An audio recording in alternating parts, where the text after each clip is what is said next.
नमस्कार दोस्तों, स्वागत है आपका जीके इंडिया के एक ब्रांड न्यू एपिसोड में। फ्रेंड्स, आज हम एक बहुत इम्पोर्टेंट टॉपिक पे बात करने आए हैं। टॉपिक है रॉकेटरी। नहीं, मूवी के बारे में नहीं बात करेंगे, लेकिन इस मूवी की वजह से हमारे लिए करंट के 3 से 4 टॉपिक एक्टिवेट हो जाते हैं इस साल के लिए। उन टॉपिक्स पे बात करेंगे और थोड़ा सा मूवी का बैकग्राउंड समझेंगे। फ्रेंड्स, हम थोड़ा सा प्रोफेसर नंबी नारायण के बारे में भी जानेंगे और फिर अपने जो हमारे इम्पोर्टेंट टॉपिक हैं उनकी बात करेंगे जो उन्हीं से रिलेटेड हैं। इस मूवी के रिलीज़ होने से वो टॉपिक इम्पोर्टेंट हो गए हैं, एक तरह से करंट में आ गए हैं। तो चलिए शुरू करते हैं। फ्रेंड्स, सबसे पहले बात करें नंबी नारायण जो हैं, ये साइंटिस्ट थे इसरो में। इनका मुख्य योगदान है एक विकास इंजन के डेवलपमेंट में। विकास इंजन ये PSLV और GSLV, इनमें liquid engine, liquid fuel engine बोलते हैं, उसके विकास में इनका योगदान है। और हम दोस्तों देखेंगे कि he was in-charge of cryogenics division. Nambi Narayan साहब विकास इंजन के डेवलपमेंट में इनका रोल है। दूसरा, ये अपने उस टाइम पे इसरो के इंचार्ज थे क्रायोजेनिक्स डिवीज़न के, जो कि बहुत बड़ी बात है, बहुत बड़े ओहदे पर थे। इन पे जासूसी का आरोप लगता है और 50 दिन की इनको जेल हो जाती है। इनका करियर ख़त्म हो जाता है इसरो से। तो कुछ इसी टॉपिक पे मूवी भी है। हालांकि 2019 में इन्हें पद्म भूषण दिया जाता है, the third highest civilian award इनको 2019 में दिया गया, क्योंकि आरोपों से बरी हो गए और निर्दोष पाए गए थे। तो कोर्ट से इनको काफ़ी सारा हर्जाना मुआवजा मिला। अच्छा, ये Padma Bhushan third highest civilian award है। थर्ड कैसे है? सबसे पहले आता है हमारा भारत रत्न, उसके बाद 3 पद्म अवार्ड हैं, पद्म विभूषण, पद्म भूषण और पद्म श्री। तो नंबर 1 पे ये पद्म विभूषण, नंबर 2 और पद्म भूषण नंबर 3। तो थर्ड हाईएस्ट है। ये इनको 2019 में दिया गया। गवर्नमेंट ने इनके काम को रिकॉग्नाइज़ किया और 2019 में इन्हें पद्म भूषण से नवाजा। तो चलिए आगे देखते हैं ये मूवी हमारे कंटेक्स्ट में क्या इम्पोर्टेंस रखती है। तो हम देखेंगे जैसे प्रोफेसर नारायण जो हैं इसरो के साइंटिस्ट थे, और विकास इंजन जो कि एक लिक्विड इंजन है, लिक्विड फ्यूल इंजन है, उसके डेवलपमेंट में इनका काफ़ी योगदान था। दोस्तों, इसरो ने रिसेंटली ये 25 सेकंड के लिए एक टेस्ट किया था हाई थ्रस्ट विकास इंजन का, गगनयान मिशन के लिए। तो विकास इंजन हमारे लिए इम्पोर्टेंट हो जाता है और ये गगनयान मिशन इम्पोर्टेंट हो जाता है। बात करते हैं कि टेस्ट किया विकास इंजन का इसरो ने, ये किया था ये 20 जन 2022 को, 22 जनवरी 2022 को। कहाँ पे किया था? महेंद्रगिरी, तमिलनाडु। इसरो अपने इंजन को, लिक्विड इंजन को यहीं महेंद्रगिरी इसरो प्रोपल्शन कॉम्प्लेक्स महेंद्रगिरी में ही टेस्ट कर दी। तो वहीं पे किया था 25 सेकंड के लिए। हालांकि विकास इंजन को पहला सक्सेसफुल टेस्ट कर लिया था 1985 में।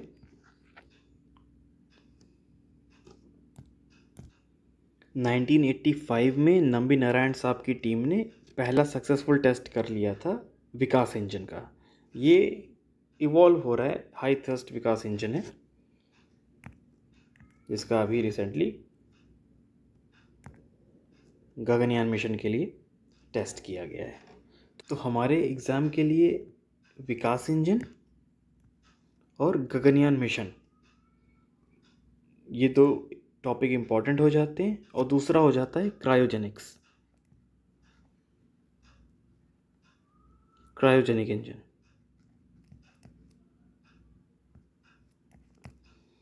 तो सबसे पहले हम विकास इंजन के बारे में देखते हैं। विकास इंजन का फुल फॉर्म है विक्रम अंबालाल साराभाई के नाम से इनका लिया गया है। विक्रम अंबालाल से ए, साराभाई से S. Vikas is a family of liquid fuelled rocket engine. मतलब ये एक रॉकेट इंजन है जो लिक्विड फ्यूल्ड है। रॉकेट इंजन तीन तरह का होता है। पहला सॉलिड फ्यूल इसमें इस्तेमाल हो, दूसरा होता है इसमें लिक्विड फ्यूल इस्तेमाल हो, तीसरा होता है क्रायोजेनिक इंजन। तीनों इंजन की अपनी अपनी खासियत है, अपनी अपनी इम्पोर्टेंस है, और एक रॉकेट में ये तीनों इंजन इस्तेमाल होते हैं। कभी कभी सॉलिड और लिक्विड ही सिर्फ होता है, और ज़्यादा पावरफुल रॉकेट में सॉलिड, लिक्विड और क्रायोजेनिक इंजन तीनों का इस्तेमाल होता है, जैसी इसकी यूटिलिटी हो, जैसा उसका उपयोग हो। दोस्तों हम यहाँ पे देखेंगे कि जो विकास इंजन है ये PSLV में भी यूज़ होता है और GSLV में भी यूज़ होता है। तो फ्रेंड हम यहाँ पे प्रोफेसर नंबी नारायण का क्या महत्व रहा है, क्या योगदान रहा है इंडियन स्पेस प्रोग्राम में, उसको हम यहाँ से देख सकते हैं कि आज का हमारा PSLV GSLV उसी विकास इंजन पे डिपेंड करता है जो प्रोफेसर नंबी नारायण की टीम ने, जिस पे 1970 से काम करना चालू किया था और 1985 में ही सक्सेसफुल कर लिया था विकास इंजन का प्रयोग। आगे देखते हैं दोस्तों, विकास इंजन का इस्तेमाल होता है सेकेंड स्टेज, PSLV की सेकेंड स्टेज में, GSLV के कोर स्टेज में। जैसे ये जो PSLV है इसमें 4 स्टेज होती है। सॉलिड, पहली स्टेज सॉलिड, दूसरी लिक्विड, फिर तीसरी सॉलिड और चौथी फिर से लिक्विड। तो सॉलिड लिक्विड सॉलिड लिक्विड, ये 4 स्टेज हैं। तो जो लिक्विड इंजन है ये विकास इंजन लगे हुए हैं PSLV में, और जो GSLV है वो 3 स्टेज है। पहला स्टेज सॉलिड, दूसरा लिक्विड, तीसरा क्रायोजेनिक। यहाँ पे लिक्विड को जो सेकेंड स्टेज ही है कोर स्टेज भी बोलते हैं GSLV के लिए। फ्रेंड्स यहाँ पे विकास इंजन के कई सारे वेरिएंट डेवलप किए जा रहे हैं, जिसमें 2 इंपॉर्टेंट है। एक हाई थ्रस्ट विकास इंजन है, दूसरा हाई प्रेशर और हाई स्पीड विकास इंजन है। तो अपने ये गगनयान के लिए हाई थ्रस्ट विकास इंजन का यूज़ किया जा रहा है, जो पावरफुल थ्रस्ट जनरेट करता है। आगे डायग्राम से समझते हैं। जैसे अगर फ्रेंड इस डायग्राम में देखें तो ये GSLV Mark 3 है, ये GSLV Mark 2 और PSLV है एक्सेल वर्जन। यहाँ पे देख सकते हैं कि स्टेज को समझते हैं। ये GSLV का जो वाइट वाला पोर्शन है नीचे वाला, ये स्टेज 1 है, फिर ये रेड वाला स्टेज 2 है, फिर ये वाइट वाला स्टेज 3 है, और फिर से ये रेड वाला स्टेज 4 है। जैसा मैंने बताया PSLV में 4 स्टेज होती हैं, सॉलिड लिक्विड, और ये जो टॉप मतलब इसकी नोज़ है, नाक है, इसमें सैटेलाइट रहता है। इसके अंदर सैटेलाइट रखते हैं, इसको पेलोड बोलते हैं। जैसे यहाँ पे नोज़ है GSLV में, यहाँ पे सैटेलाइट रहता है, और ये GSLV Mark 3 यहाँ पे सैटेलाइट रहेगा। फ्रेंड्स हम यहाँ पे देख सकते हैं, जैसे GSLV Mark 2 है, ये 2 टन इसकी पेलोड कैपेसिटी है कि 2000 किलो के आसपास के सैटेलाइट को ले जा सकता है। वहीं जो GSLV Mark 3 है, ये 4000 किलोग्राम के सैटेलाइट को जियोसिंक्रोनस ऑर्बिट में भेज सकता है, और 10,000 किलोग्राम के सैटेलाइट को या पेलोड को लोअर अर्थ ऑर्बिट में डाल सकता है। ये इसकी कैपेसिटी है। लोअर अर्थ ऑर्बिट या LEO क्या होता है कि लेस देन 1000 किलोमीटर, अर्थ की सरफेस से 1000 किलोमीटर तक या उससे कुछ कम, उसको लोअर अर्थ ऑर्बिट बोलते हैं। और जियो सिंक्रोनस ऑर्बिट क्या होता है, इक्वेटर से लगभग 36,000 किलोमीटर ऊंचाई पे जियो सिंक्रोनस ऑर्बिट है। इस समय GSLV Mark 3 इंडिया का द मोस्ट पावरफुल रॉकेट है, जो 4000 किलोग्राम तक के सैटेलाइट को जियो सिंक्रोनस ऑर्बिट में डाल सकता है। इससे ज़्यादा के जो होते हैं वो फिर हम यूरोपियन स्पेस एजेंसी वहाँ से लॉन्च करते हैं। फ्रेंड्स, यहाँ पे एक बात और इम्पोर्टेंट हो जाती है कि जो विकास इंजन है, विकास इंजन ये फ्यूल के तौर पे क्या यूज़ करता है। तो फ्रेंड्स, फ्यूल के तौर पे ये दो चीज़ें यूज़ करता है, एक होता है ऑक्सीडाइज़र, एक होता है फ्यूल। फ्यूल का मतलब जो एनर्जी प्रोड्यूस करता है, और ऑक्सीडाइज़र ये है कि किसी भी चीज़ को जलने के लिए ऑक्सीजन की ज़रूरत होती है। स्पेस में ऑक्सीजन इतना है नहीं, या है नहीं बिल्कुल भी, कि वो कंबशन को अच्छी तरह परफॉर्म कर सके। तो रॉकेट को अपना ऑक्सीजन साथ में ले जाना होता है। तो ऑक्सीजन के नाम पे रॉकेट फ्यूल में या लिक्विड फ्यूल इंजन में डालते हैं N2O4। इसको बोलते हैं dinitrogen tetroxide, dinitrogen tetroxide. और हाइड्रोजन के नाम पे UDMH। UDMH क्या है? Unsymmetrical dimethyl हाइड्राजाइन।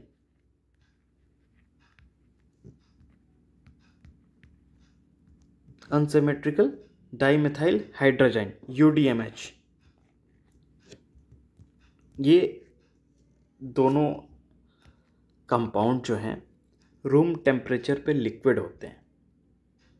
रॉकेट में सेकेंड स्टेज में दो टैंक लगा के, एक में N2O4 भर दिया, दूसरे में UDMH भर दिया, और स्पेस में लेकर के चले गए अपना इंजन स्टार्ट करके। इस तरह से विकास इंजन इन्हीं को यूज़ करता है। फ्रेंड्स, यहाँ पे एक मन में सवाल उठता है कि क्रायोजेनिक इंजन भी लिक्विड में ही अपना फ्यूल लेकर के जाता है। तो लिक्विड फ्यूल इंजन और क्रायोजेनिक इंजन में फ़र्क क्या है? तो फ्रेंड्स, देखते हैं क्या फ़र्क है। दोस्तों, जो क्रायोजेनिक इंजन है, क्रायोजेनिक इंजन ये यूज़ करता है फ्यूल के तौर पे ऑक्सीजन, जिसे बोलते हैं O2, और हाइड्रोजन।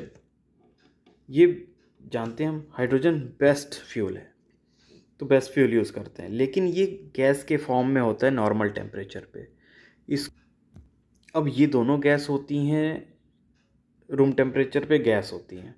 अब गैस के फॉर्म में हम स्पेस में लेकर के जा नहीं सकते, क्योंकि गैस स्टोर करने के लिए बहुत ज़्यादा फ्यूल की ज़रूरत होती है, तो बहुत ज़्यादा गैस स्टोर करना पड़ेगा, तो बहुत बड़े बड़े टैंक यूज़ करने पड़ जाएंगे।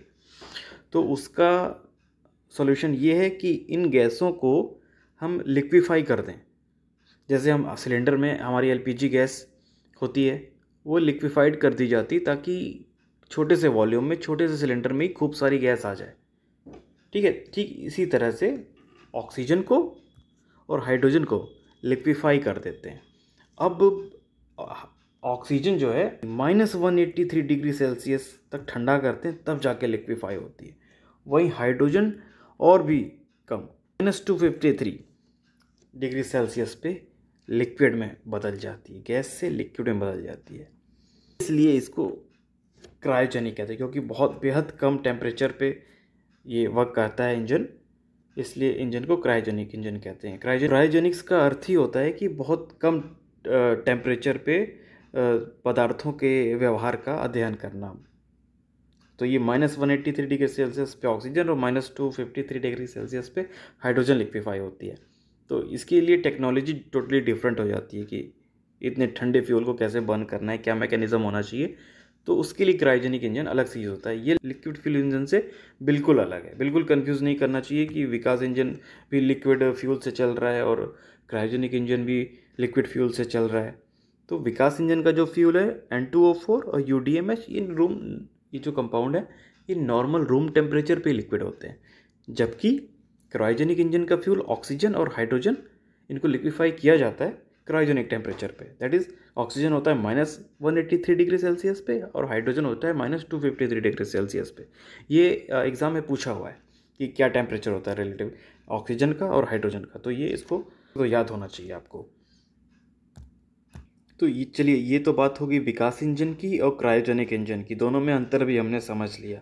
अब हमें इसकी वर्किंग वगैरह नहीं समझनी है, हमें रॉकेट साइंटिस्ट नहीं बनना है, बस हमें एग्ज़ाम ओरिएंटेड पढ़ाई करनी है।